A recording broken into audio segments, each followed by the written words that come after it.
Okay, so let me emphasize the important steps in the whole process. What is it that made integration work in this problem? So there are two steps. One step is this linear case. And the importance of this case shows up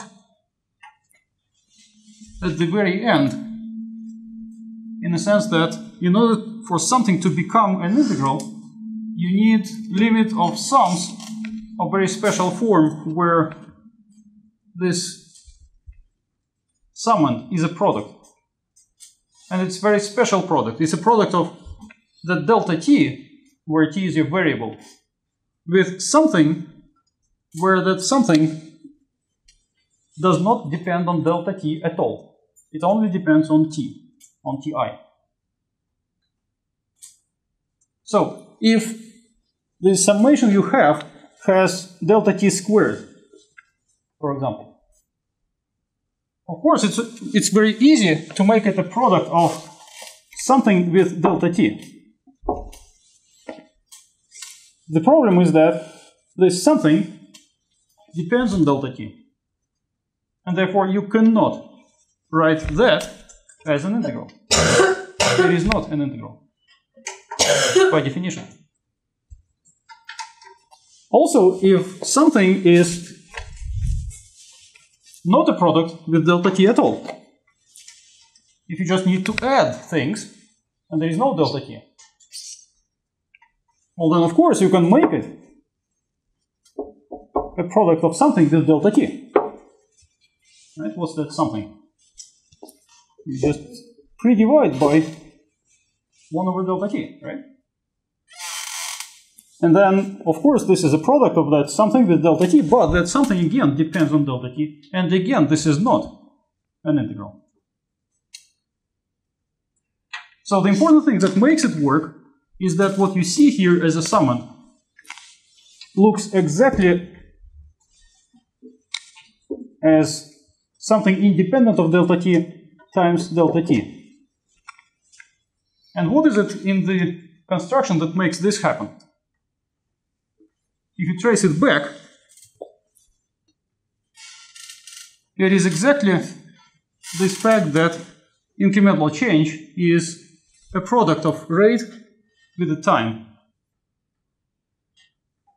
Right? So this linear case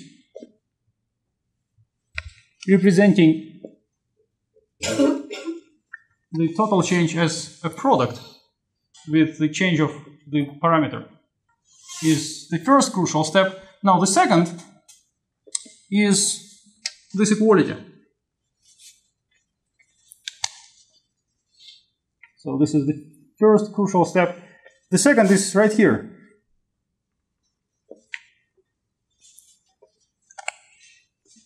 Why is it that the total change is equal exactly to the sum of incremental changes? It is additivity, that's what we call it.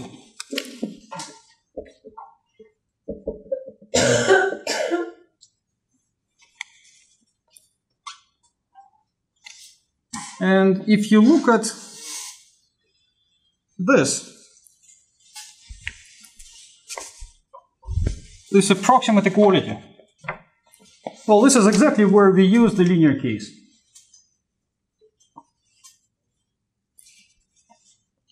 What kind of property is this?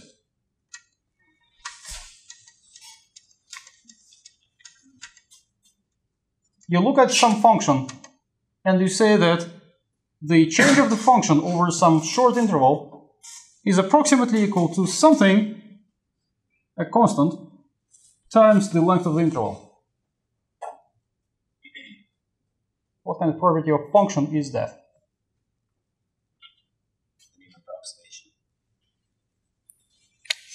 It basically says that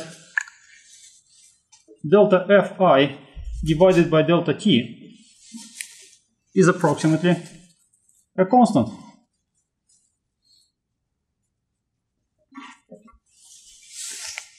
the change of the function over interval divided by the length of the interval is approximately a constant. What is that? That's differentiability. That's exactly what it means for f to have a derivative, isn't it? That when you divide the change of the function over interval by the length of the interval as delta t goes to 0, right? You expect that fraction to approach something.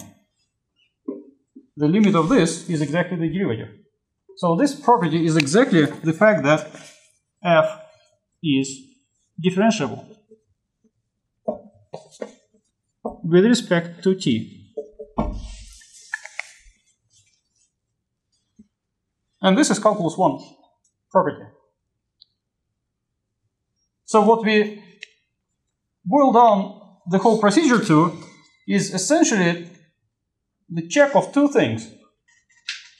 One is that the unknown quantity you consider in the problem depends on the parameter, on time in this case, and that function is differentiable. That's the first thing to check. And another thing is that the function is additive. If you subdivide your parameter into as many finitely pieces as you want, the change of the function is sum of the changes.